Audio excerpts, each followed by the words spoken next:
not based on what goes on in this world. My surety is in the God whom I serve. My surety is in Him. And I know He got me. Hello, somebody. And no matter what it looks like, no matter what it feels like, no matter what it sounds like, guess what? He got me. And I have faith in Him. You know, some people say, how can you believe a God that you cannot see? How can you believe in there is the existence of a God that's not tangible? Can't put your hands on. Can't lay your eyes on. Well, it's called faith. And faith says God exists. It is not the scientific wonders that declare His glory. He declared His own glory. I wish I had somebody. The Bible says the stars and the heaven declare God's glory. And so even if scientists don't come to the place to realize God exists, He's still real. He's real in my life. If they just come ask some of us, we can tell them how real God is. Have I telling the truth yet? And so they might doubt it. Like the old song says, you can't make me doubt it. I know too much about it. Say Jesus is real. I know. Yeah. So they can say what they want to say. They can do what they want to do. He's still real in my life. How do you know? I told him the other day, it's not the alarm clock that wakes us up. It disturbs our sleep once He woke you up. But because so a lot of people say, I woke up because I set my alarm clock. Well, how many, there are countless number of individuals who set their alarm clocks on the night before. And when the cardinals came, the thing was still ringing. I don't get no help in here. So it's not the alarm clock that wakes us up. And so it is the God whom we cannot see with our physical eyes, but yet our heart says He's real. He shows his realness, His tangibility in so many other ways. But so my certainty is in a God who they don't know. You can't trust somebody you don't know. And guess what? There are people in our life. Let me bring it a little closer to home. There are people in your life when things go bad, awry. There are certain people in your life, it's like the Rock of Gibraltar. You can call them and you know they're coming through.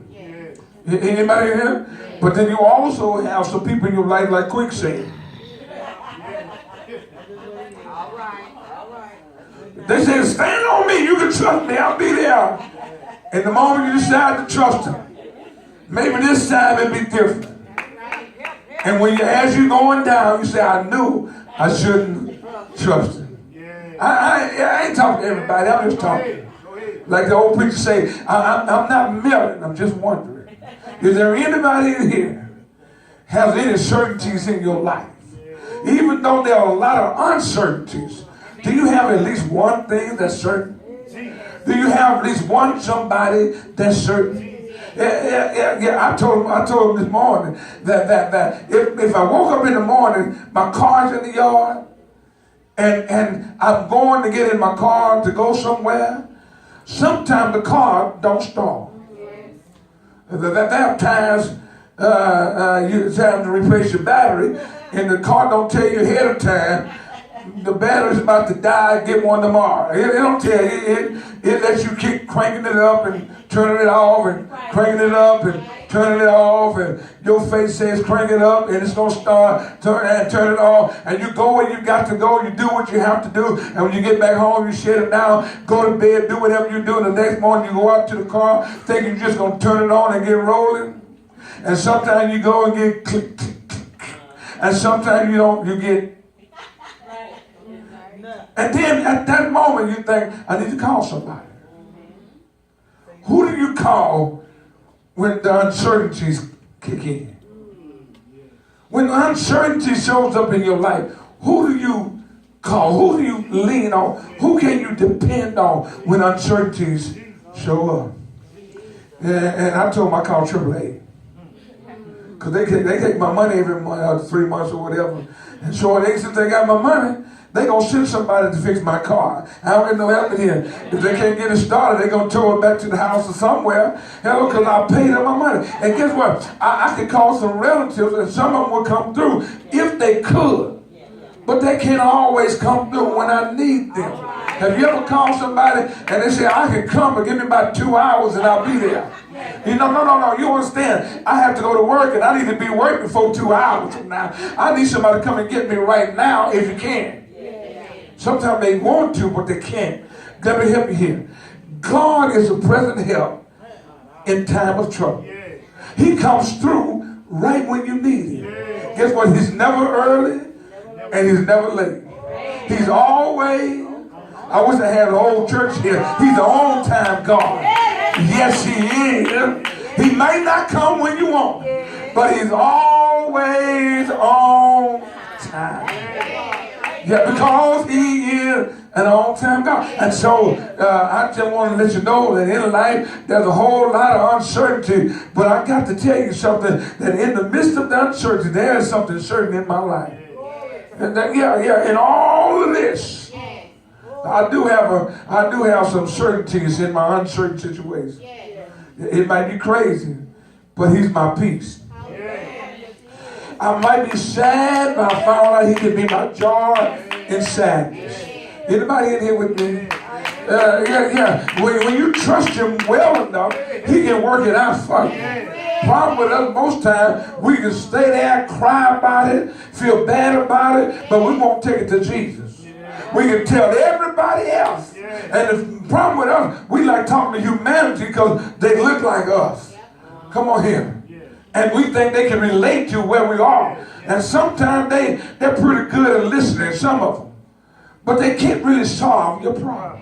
Am I talking all right here? They can't solve your problem. But there's a God who's able to solve no matter what the problem may be. He can fix it. I wish I had somebody who can trust him enough. Say, I know he will. He can fix it. How do you know? Because he fixed it for me. If he fixed it for me, he'll fix it for you. He's not a respecter of person. Whatever he does for one person, he will certainly do it for somebody else.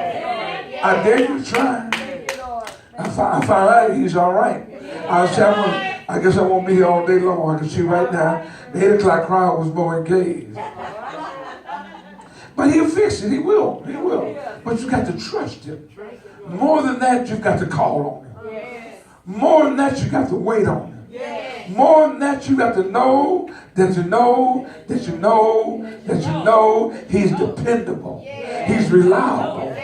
He never fails. Yeah, heaven and earth may pass away, but Jesus never fails. I ain't gonna get no help in here. If people might come, and they will come, and they will go. Let me do a disclaimer here. All of your friends love you, all your family love you, but they'll let you down. Most times not on purpose. That's right. That's right. But they will let you down. I love you. Yes. But I don't have all power. I don't have all knowledge. Yeah. And I will ultimately, I know you love me, but I will ultimately let you down. Because when I called Pastor, he couldn't come through. Pastor wasn't there when I really needed him. No. But there is someone. The proverb says that there is someone that's sticking closer than a brother. He said that brothers were made for adversities. But there's one that gets closer than your brother. I wish I had somebody here. A friend loving it all the time, and a brother was made for adversity. But there's one who sticks closer than your brother. I wish I had one or two persons like that. I was thinking, before I close this text, I was thinking about when today. And back up, say that again. You still have a day. And so in that day, you just have to, Lord, it's stormy today. This is a good day to talk about storms, isn't it? It's stormy today.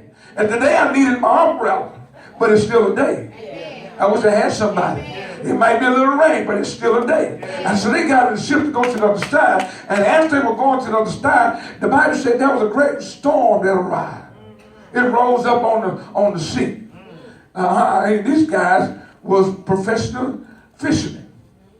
But yet when the storm struck, it scared them so bad that even Peter, the chief one, the main one, he goes to wake up Jesus. Hey, nobody else want to talk to you.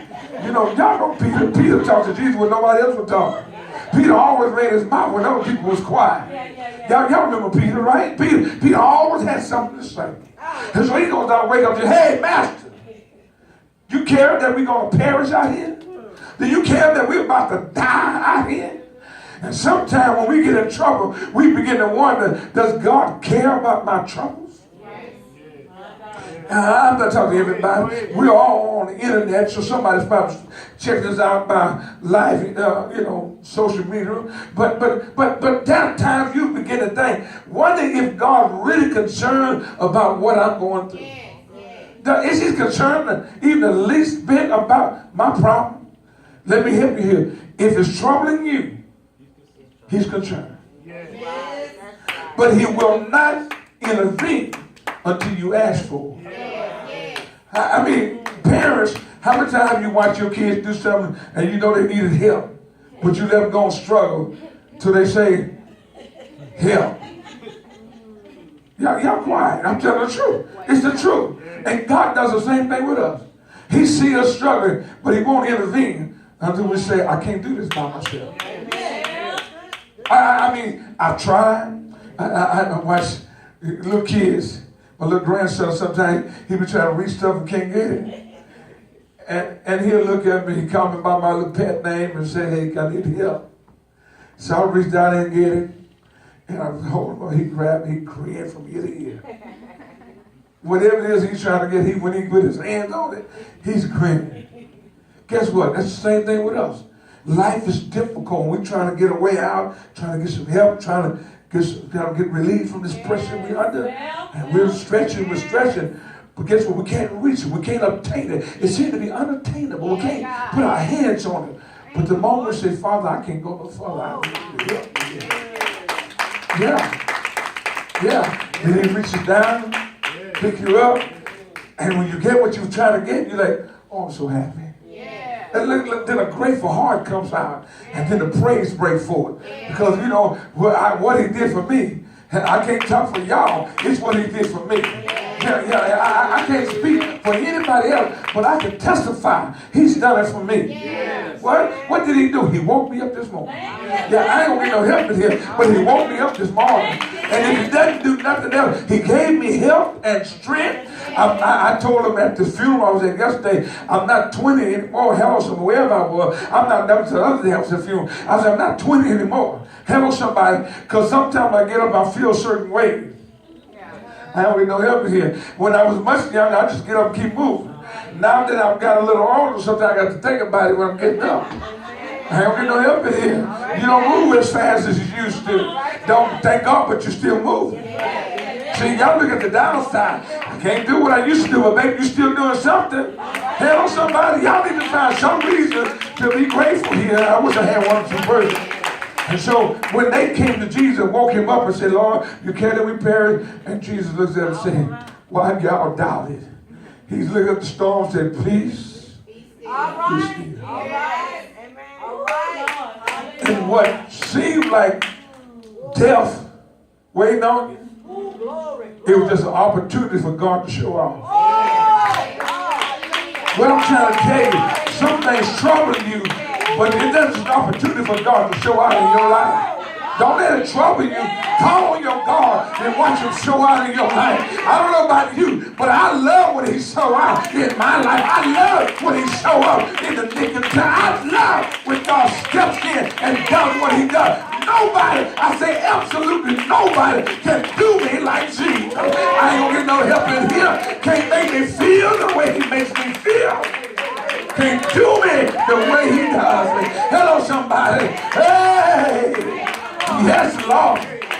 So I don't have time to be sad and be depressed, be down, because life will press you downward, but you got to keep pressing upwardly and ask God for the strength you need to survive. Baby, if you succumb to the pressure, you won't get up out of here. But if you just keep looking up, the scripture says, I lift mine eyes to the hill from whence cometh my help. My help cometh from God. UPS won't bring it. Hello, somebody. FedEx can't deliver it to you. Hello, somebody. The postal service might come through rain, sleet, and snow, but they can't bring you what you need. But God can deliver in the midnight hour. Oh, that was good. The postal carrier won't come at midnight necessarily. It might be a rare occasion they might show up, but no. But God will come on time. He's never late. Can I also tell you, the old saints used to say, his line is never passing by this moment. Your needs he will supply, but you've got to do something. Reach out and touch the Lord as he, I ain't going to get too much heaven. So the text says here, our story text says that Elijah has the school of the prophet. He has a place where they're all dwelling together, living in one space. And the younger prophets come to him and says, Master, ally, we need to move because this place we're in is too tight. They use the term straight. And as an old Pentecostal sanctified holiness preacher back in the day, I used to love looking for places like that. Oh, the place too straight. So that's the problem with y'all. Y'all don't like straight places. It's too difficult for you to live in a straight place because you want to be unholy. And I ain't going to mess with that. Anyway, so he said the place is too straight. But they were saying the place is too narrow. It's too tight. It's not enough space for us to move around in here. There's so many of us now, we've got to get a larger facility. And he said, well, and they suggested to him, let's move to Jordan. Let's cut down some of them big trees and make us a dwelling place. Am I doing all right? And when they discussed this, apparently it was the younger prophets who were talking about it. And maybe in the discussion, somebody said, well, did the master say he's going with us? Now, I like this because anytime I'm going somewhere, I want the master to go with me. In fact, I want him to go before me. I want to consult him before I make this move. Am I doing all right? But then the text said they came to their leader, their pastor, their mentor. They came to him and said, what do you think about this move? He said, all right, that's a good idea. Go ahead and do it. But he didn't say we were going. He didn't say like Jesus said, let us go to the other side. He said, y'all go ahead and do it. You with me? And so the prophets come back and say, well, would you consider going with us? He said, yeah, I'll go. And when they got there, they're traveling with certainties. I got the man of God with me. And everywhere he go, God is with him. Certainties is no matter what comes in our life, we always got a resolution to our situation. That's my certainties. Not knowing what's in front of me. They're going into uncharted areas now. I'm going to Jordan. I'm going to build a thing that we don't have previously existed. I think I might be taking too much of y'all time, but I'm getting out of here. They get to Jordan, and as they begin to cut down these trees, the Bible says, and one was falling a tree, making the tree fall, making the tree, and he said it was felling the tree. He was making it fall, making it fall. And so he says, when he was felling the tree, the axe head jumps off. This blessed me, it didn't bless y'all. But while he was working, the axe head jumped off. Have you ever tried to get something accomplished and look like while you're in the midst of trying to do something good, something bad happened? Yes, Lord. This is not for everybody. You know, you go to work and they say your position been terminated. You go to school and you done missed a couple of hours and now you don't have enough hours to graduate. But that's bad. But at least you still have some hours. You just have to make up for them. You got termination, but you got a God who's ready to supply you every need. It didn't say it's going to always be easy, but he's always going to come through. Y'all still with me here? So he was working with this axe. And the axe head came off. And then the commentary says it was a borrowed axe. Have you ever borrowed something from somebody? And had to bring it back to them? Broke. Better still, have anybody ever borrowed something from you? And they brought it back to you? Huh? Broken. How happy were you? When they say, well, I don't know what happened, but here's the rest of it over here. Yeah. It had a defect in it when I got it. And it might be so. The axe head might have had a pre-exposed situation that caused it to come off when he was working. Y'all in here? You didn't see it, but it was existing. It was there. And so the axe head flew off, came off.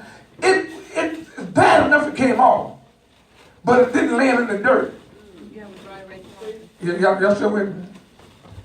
In somebody else's head, it came attached, and it didn't fall in the dirt. However, it fell in the water. And guess what? It looked bad, right? Because now you done lost somebody's axe head in the water. And you probably can't swim. Anyway. It looks bad. I got good news for you. You know where it went down at. So you said, you missed it. You know exactly where it went down at. When help comes, you can say it's right there. Have you ever had to tell God, I need help? Right there. Because when you need help, it's right there. You got to understand something. Elijah was their master. Elijah was their rabbi. Elijah was their teacher. Elijah was the closest thing to God they had. And he said, where's the problem? Right here. What I'm trying to tell you, that even though what you have then came unglued, came unattached, it then fell off. It's falling off of what it should be attached to. It no longer looked the same. And some of our relationships don't look the same. But guess what? You got to be able to tell God where it's at. Am I still making sense of here? I'm almost out of here. And so he runs to Elijah, and Elijah tells Elijah what happened. Elijah, with his cool and collective self, he didn't hit the panic button. Oh my God, I don't know what you're going to do. He didn't say, oh, you lost a man axe-head. You should have been more careful. You know how some of us are. Well, what was you doing to lose it? Y'all know how that goes. Something goes wrong, everybody want to get a commentary what happened. How did you lose it? What was you doing when it came out? Did you hit the tree too hard? Y'all in here? And I didn't hear Elijah saying none of that. He just says, the Bible says Elijah got him a little small stick. Maybe he needed to walk with it, I don't know. He got him a little small stick, and when he got in, they asked the guy, where did it go down? Where is it? And he pointed out where he went down there.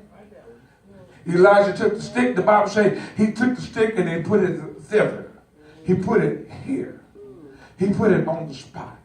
He put it in the general location of where it was. And when the stick got to the water, the Bible says, and the iron began to swim.